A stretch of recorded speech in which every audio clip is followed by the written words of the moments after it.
Ուրախ եմ ողջունել Նյարդաբան Սոմնոլոգ Սամսոն Խաչատրյանին, իմ լավ ընկերը, շատ տարիներ մենք ընկերություն ենք անում եւ շատ ուրախ եմ քեզ այստեղ տեսնել, Սամսոն։ Եվ նաեւ մեզ համար հաճելի անակնկալ, Սամսոնը մենակ չի եկել, իր հետ նաեւ հյուր ունի, ով Հայաստանում է այսպես մասնագիտական գործերով, խոսքը գնում է Իսբրանդ Վանդերվերֆի մասին, նեյրոանատոմիայի պրոֆեսոր, քնի խանգարումների մասնագետ Նիդերլանդներից եւ մենք շատ ուրախ ենք ձեզ ողջունել։ Very glad to Hello, see nice you. to meet you. Թարգմանես դու, Սամսոն։ Մասնագիտական տերմիններ կան հաստատ։ Introducing us about the topic, that we are very glad to have this topic here and have leading people in the field, local and also you from Amsterdam. So we can proceed. Սկսենք նրանից ինչ գործով այստեղ Իսբրանդը, հա? Ինչպես ստացվեց որ Հայաստանում։ Simple question. What are you doing here in Armenia? Thanks for having me here. I arrived yesterday to be part of a conference that is going on Friday and Saturday. Ես այստեղ եմ որպեսզի մասնակցեմ կոնֆերանսի, որը կլինի ուրբաթ եւ շաբաթ օրերին։ Կոնֆերանսը ամենականությամբ նվիրված է քնի խանգարումներին ենթադրում։ Մասամբ, the topics he asks, maybe I can tell, ես կարող եմ ներկայացնել, քանի որ հիմնական կազմակերպիչն եմ, 4 հիմնական թեմայի են նվիրված, այն նեյրոգիտության կոնֆերանս է, այսինքն մենք փորձել ենք նոր ֆորմատ հաղորդել այդ միջոցառմանը եւ միավորում ենք մեկ հարթակում կլինիկական գիտության ներկայացուցիչներին, կլինիցիստներին, այսպես ասած, եւ նույն դաշտում աշխատող ֆունդամենտալ հիմնարար գիտության ներկայացուցիչներին, որ գրեթե այստեղ չի հանդիպել, կարելի ասել առաջին անգամ է այդպես արվում, երբ մենք օրինակ ունենք բիոքիմիայի ինստիտուտ, մոլեկուլար կենսաբանության ինստիտուտ, իրենց գծով անում են հետազոտություններ, կան կլինիցիստներ նյարդաբանության հոգեբուժության դաշտում, բայց իրենք երբեք իրար, չասեմ երբեք, բայց շատ քիչ են իրար հետ առնչվում։ Մենք հարթակ ենք ստեղծում, որպեսզի կարողանանք եւ մեր աուդիտորիային նորովի այդ թեմաները ներկայացնենք, ընդ որում 4 թեմա է լինելու, էպիլեպսիա, քնի խանգարումներ, Պարկինսոնի հիվանդություն եւ կաթված ինսուլտ։ Այդ 4 թեմայի շուրջ մենք ունենք արտասահմանյան առաջադար մասնագետներ, ովքեր գալիս են Հայաստան մեծամասամբ, իհարկե որոշ վիրտուալ նաեւ զեկույցներ կլինեն, եւ մեր տեղական գիտական աշխատանքներն ենք ներկայացնելու։ Հետաքրքիր է, բոլոր 4 գծերով էլ առանձին զրույց կարող ենք ունենալ, ինքնուրույն ասեմ, այնպիսի թեմաներ են հետաքրքիր։ Նեյրոանատոմիայի պրոֆեսոր մեր հյուրը կարծում եմ շատ գումեծ գործ ունի անելու Հայաստանում ամենայն դեպս կարծում եմ փորձի փոխանակման առումով, որովհետև առաջին անգամ սկսենք նրանից հանդիպում նեյրոանատոմիան, այդպիսի որպես տերմին, որովհետև նեյրոֆիզիոլոգներին գիտենք, բայց նեյրոանատոմիա մի տեսակ, հա, իհարկե։ A little more, what is neuroanatomy? Yeah, so my full title is Professor of Functional Neuroanatomy, which means that we look at the structure of the brain, and we also look at the pathology of the brain, so when there is disease, and how the anatomy of the brain relates to function. Եթե ամբողջական բացենք իր այսպես կոչումը ֆունկցիոնալ նեյրոանատոմիայի պրոֆեսոր, այսինքն իրենք նայում են իհարկե գլխուղեղի ստրուկտուրան, կառուցվածքը, թե ինչպես է փոխվում հիվանդության ժամանակ, բայց նաև թե ինչքանով է դա ազդում հենց ֆունկցիոնալ ակտիվության վրա գլխուղեղի։ Հասկացա։ Լավ, անցնենք պարզ հարցերի, որովհետև հիմա մենք կարող ենք խորը մասնագիտացված զրույց սկսել։ Ես դեռ քիչ թե շատ գլուխ անում եմ, ընդհանրապես գլխից։ Այդպես դատս գլխուղեղից հետաքրվում եմ, ուղղակի գիտեմ շատ բաներ, Չերնիգովսկայի դասախոսություններն եմ շատ լսել եւ այլն, ընդհանրապես այլ բեղցերևներին եւ այլն գիտեմ, բայց սկսենք պարզ հարցերից։ Ինչի համար է պետք մարդուն քունը։ Ափսոս է, 1/3 քնում ենք, կարող ենք առանց քնի։ Life in sleep, whether this is really needed. I'm happy you asked this question because this is one of the things that we work on in Amsterdam, but also in collaboration in Europe and with Armenia. We think that sleep is one of those things that is underrepresented undervalued, that we do not understand fully why we sleep and also what the role of sleep is, and to completely understand the reason for sleep and the benefits of good sleep for your health. We are doing fundamental research and also research with patients in the hospital in various places in Europe. Շատ շնորհակալ եմ, որ հարցրեցիք, իրականում շատ կարևոր հարց է, հիմնարար հարց է, որովհետև դա մենք բոլորս գիտենք քունը, բայց իհարկե այդ հարցի պատասխանը շատ դժվար է տալ միանշանակորեն, դա է պատճառը, որ իրենք միավորված են տարբեր այլ գիտական խմբերի հետ Եվրոպայում, մենք էլ ենք ինչ որտեղ իրենց հետ համագործակցում որոշ կետերով, որպեսզի կիրառելով որոշ ֆունդամենտալ գիտահետազոտական մեթոդներ եւ անցկացնելով այդ հետազոտական փորձերը փորձել հասկանալ, որովհետեւ քունը իրականում մենք գիտենք, որ շատ կարեւոր է, ազդում է դրա պակասը մեր առողջության վրա, բայց թե ինչպես է դա տեղի ունենում, ոչ միշտ է այդպես խորապես հասկանալի, այո։ Եթե հիմա սովորական մարդուն արցնես ասես ինչի համար է պետք քունը, կասի դա ինչպես։ Պիտի քնես, որ հանգստանաս, որ ուշ հավաքես, բայց քնի ժամանակ այնպիսի պրոցեսներ են տեղի ունենում, որ այսպես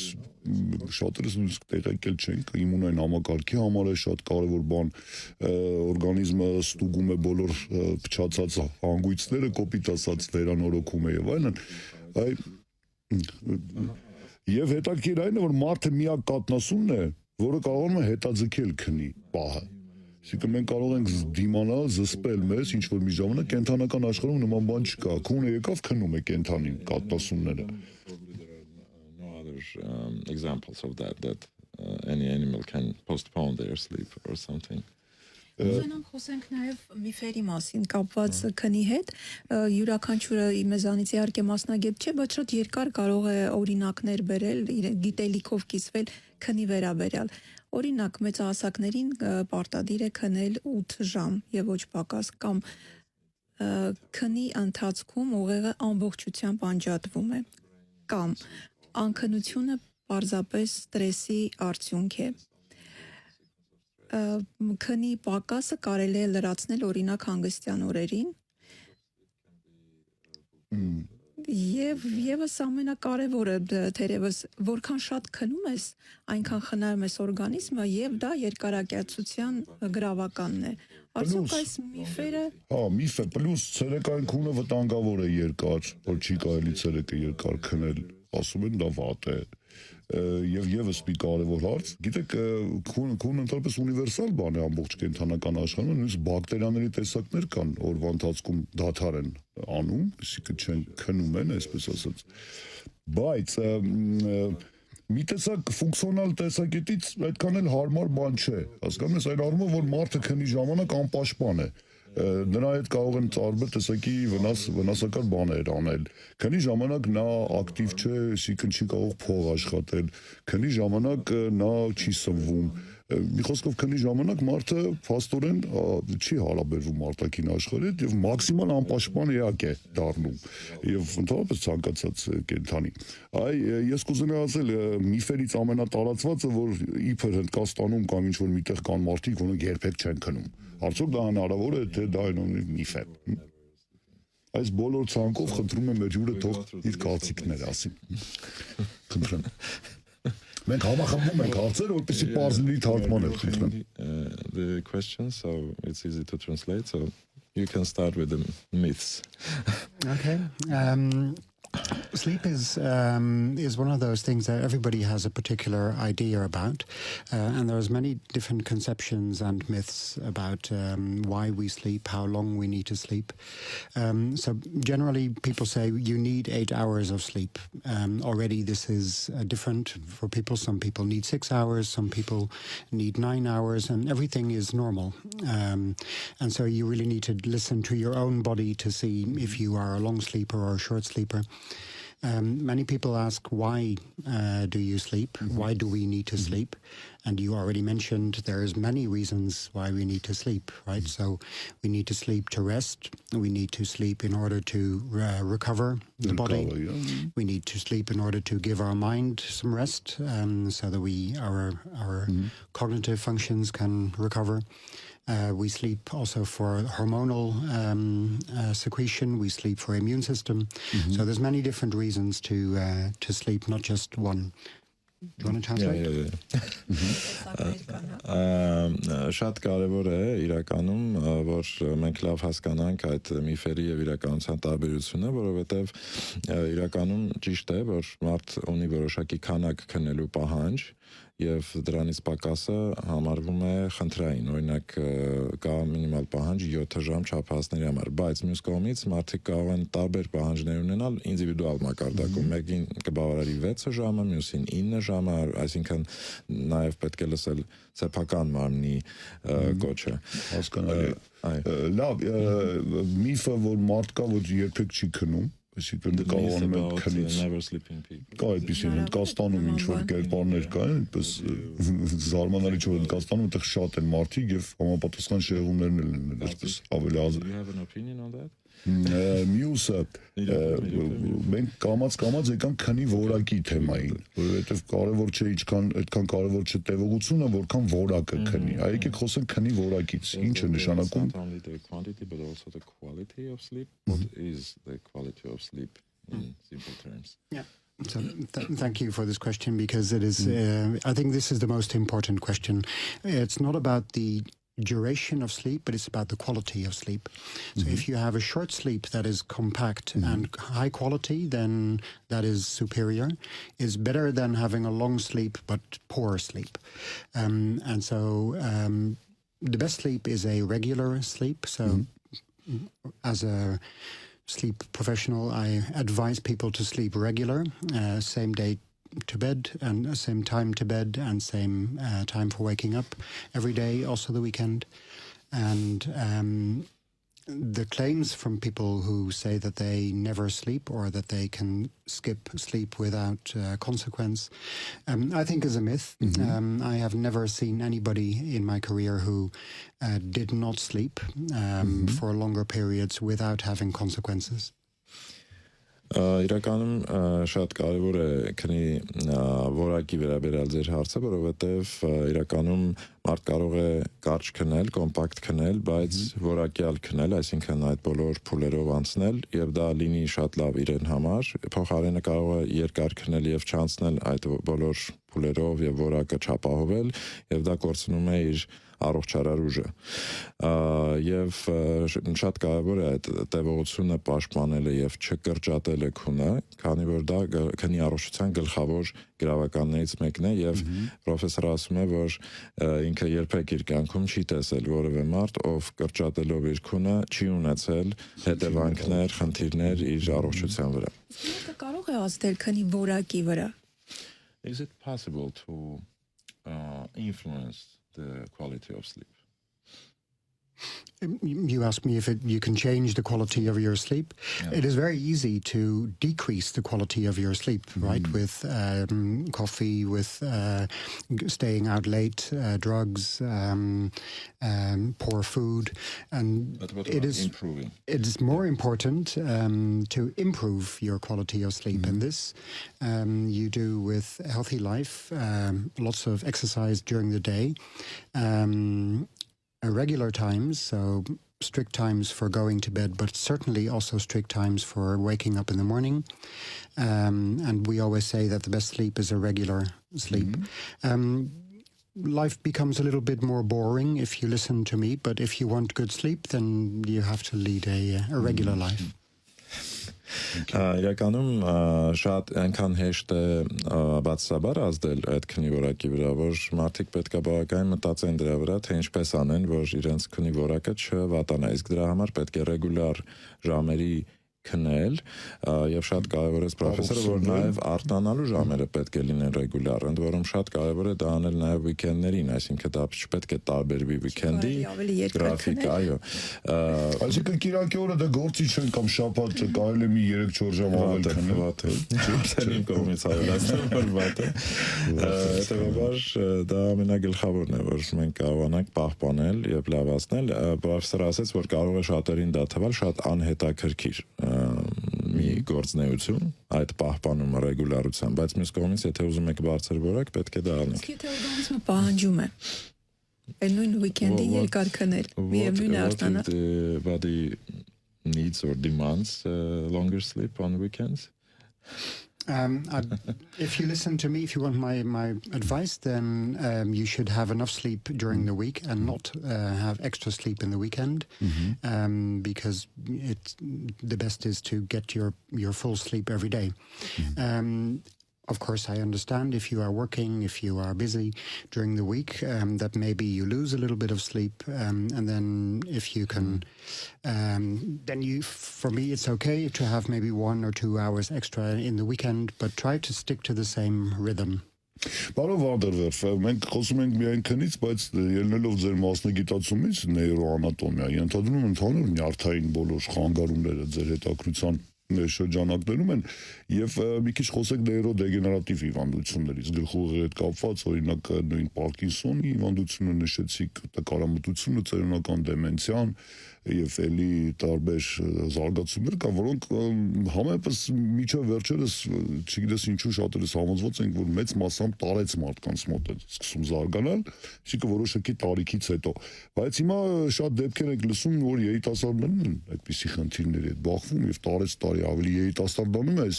հիվանդությունների փունջը կապված գլխուղեղի աշխատանքի հետ նեյրոդեգեներատիվ հիվանդությունների շարքից, այսպես ասած։ Ես կուզենայի իմանալ, օրինակ, կա հստակ այսօր պատկերացում, ինչպես է թվային տեխնոլոգիաները, ժամանակակից սարքերը, սմարթֆոնները եւ այլն ազդում այդպիսի հիվանդությունների գլուխ բարձրացնելու եւ հետագա զարգանալու վրա։ Այս հետաքրքիր կլինի իմանալ պրոֆեսորի վերլուծությունը կամ պատասխանը այս հարցի շուրջ։ Specialty, you're not dealing only with sleep. We assume that you deal with other degenerative disorders, in particular Parkinson's, other dementias like Alzheimer's, etc. So it will be interesting to know, as far as we thought about it as a disease of elderly, but now it's getting younger, more situations when we see younger patients with that. What is your opinion about the influence of various modern technologies on the risk of such disorders, on the structural changes in the brain? So the neurodegenerative diseases are growing. Dementia is growing. Parkinson is the fastest growing neurodegenerative disorder in the world. Part of the reason that dementias are starting earlier but also increasing in volume is that we are aging more, right? So we simply become older and therefore more susceptible to neurodegeneration, but there is also evidence that particular environmental circumstances like pesticides and particular chemicals in the environment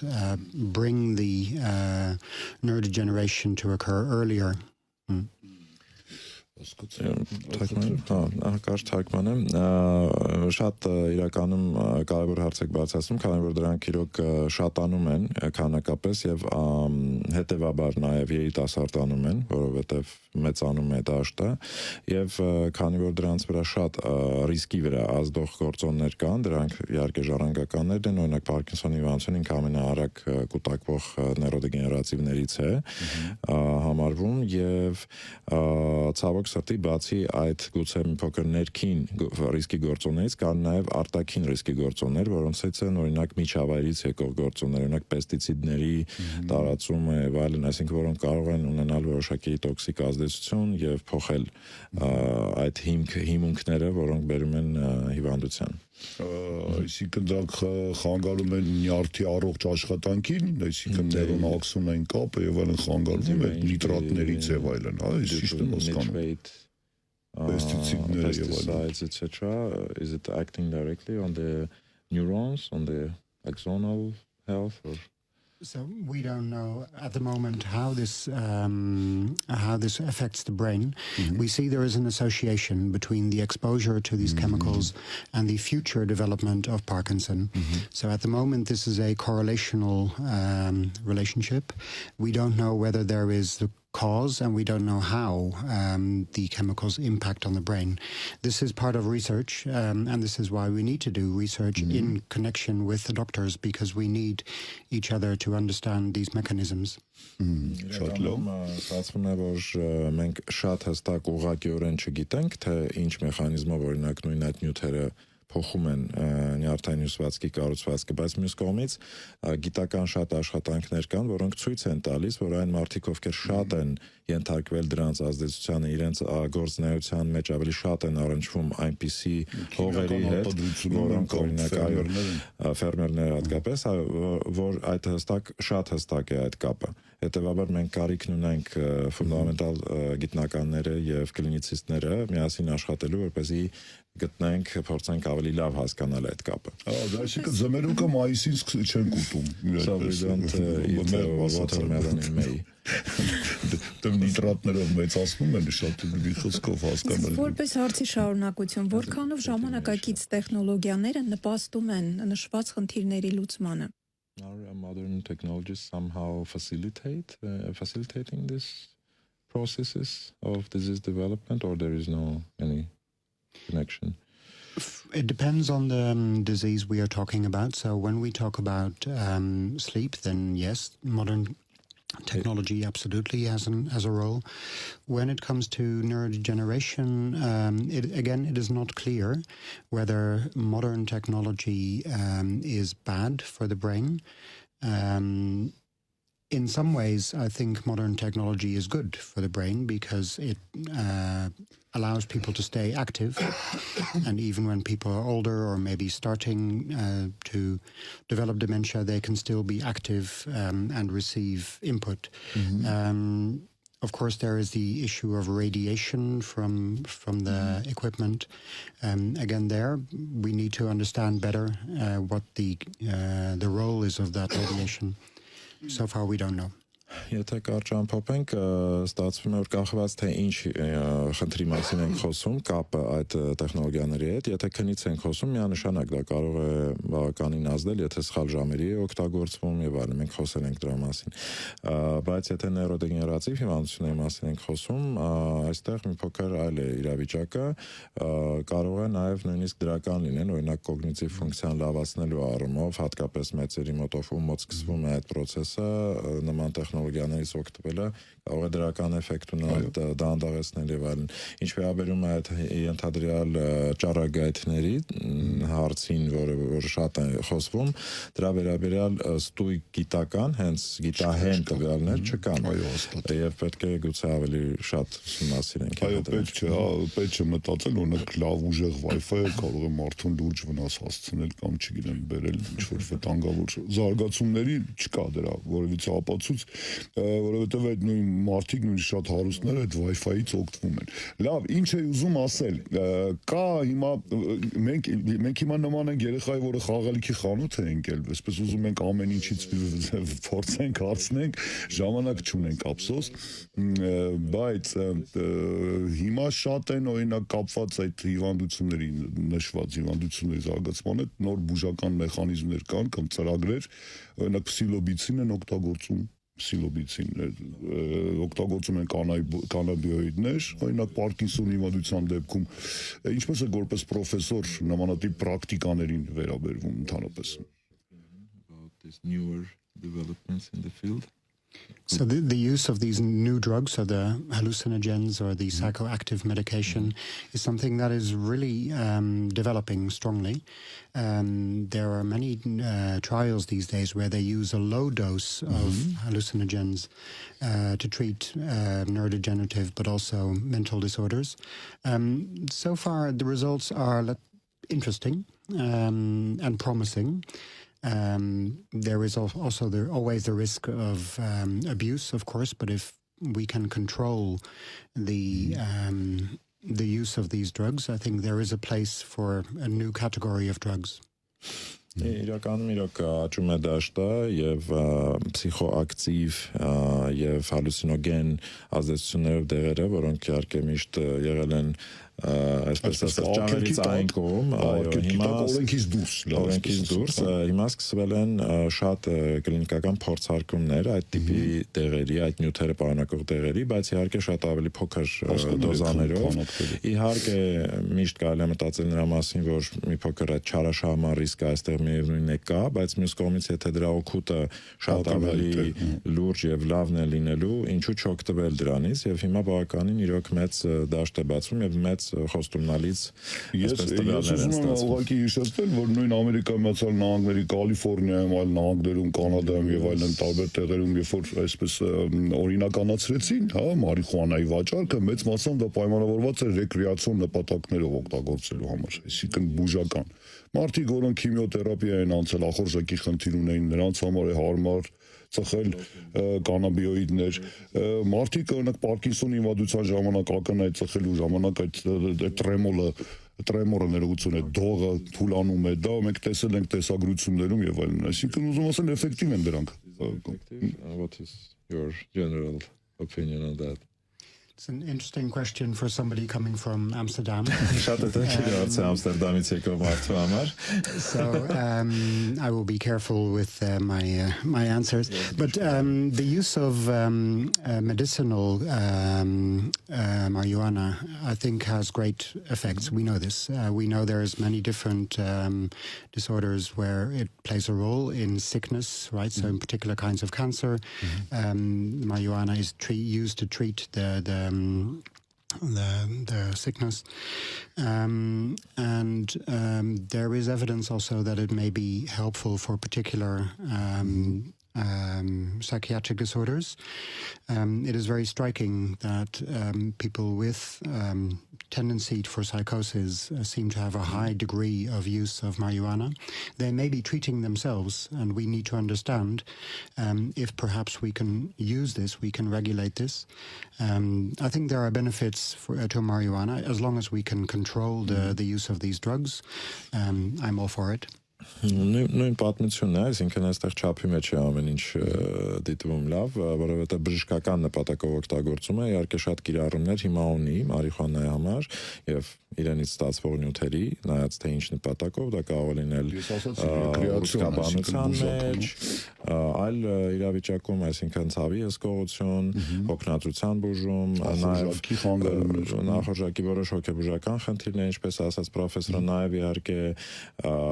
այստեղ հետաքրքիր կապեր կարող են լինել այդ հոգեբուժական խնդիրների հետ, գուցե փսիխոզ ունեցողները ավելի շատ են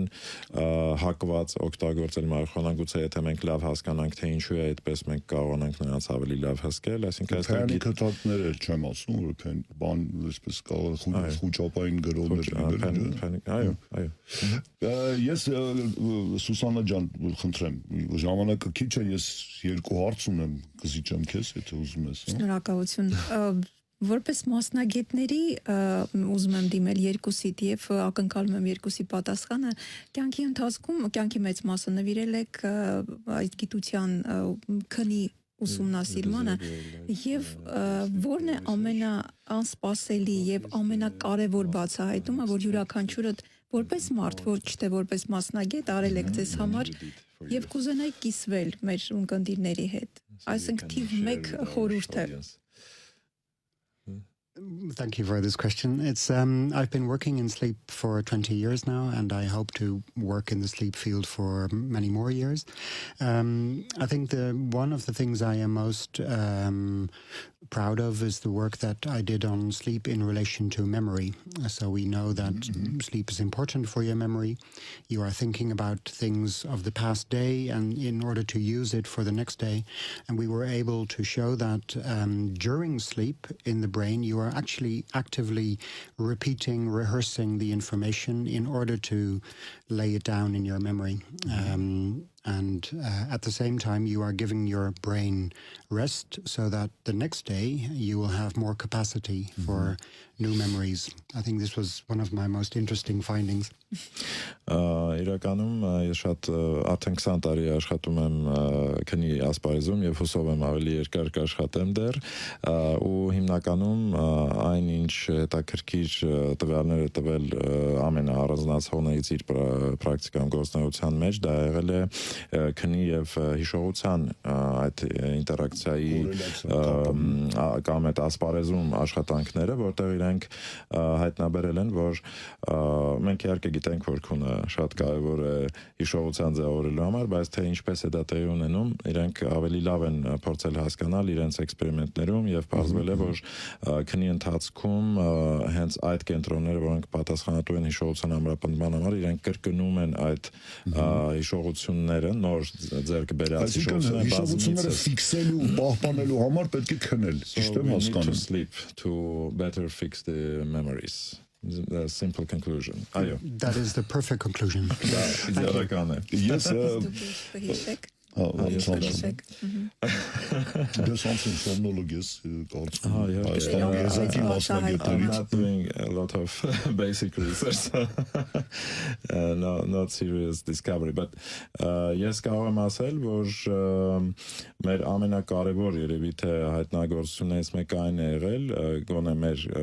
գիտական թիմի որ մենք տեսել ենք որ քնի կարևորությունը որոշ նյարդաբանական հիվանդությունների ժամանակ կամ ոչ թե քնի կարևորություն, այլ քնի դերը շատ ավելին է, քան կարելի է սպասել եւ այն կարող է ազդել հիմնական նյարդաբանական հիվանդության ընթացքի վրա։ Իհարկե մենք միակը չենք, օրինակ նույն էպիլեպսիայի դաշտում մենք բավականին հետազոտություններ ունենք, որոնք ցույց են տալիս, որ եթե էպիլեպսիան ուղեկցվում է քնի վատացմամբ եւ խանգարումներով, օրինակ խռմփոցով կամ անհանգիստ ոտքերի համախտանիշով, այդ ժամանակ բուն հիվանդության ընթացքը շատ կտրուկ ավելի վատանում է, սկսում է դժվար հսկելի։ Իսկ դա հիմնական գործերից մեկն է, որ մենք անում ենք։ Շատ ուզում եմ հետաքրքրվել ինչպես է վերաբերվում մեր հյուր պրոֆեսորը sleep interaction what we did շատ հետաքրքիր կլիներ իմանալ նրա կարծիքը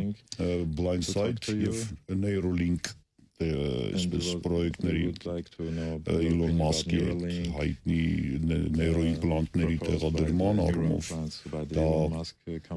աշխատող բան է եւ արդյոք այն համատարած բնույթ կարող է կրել որովհետեւ կա կարծիք որ չի կարելի այսպես ոչ մի արտաքին միջամտությամբ փոխել մի բան որը միլիոնավոր տարիների ընթացքում էվոլյուցիայի արդյունքում է ձևավորվել you can't change something that is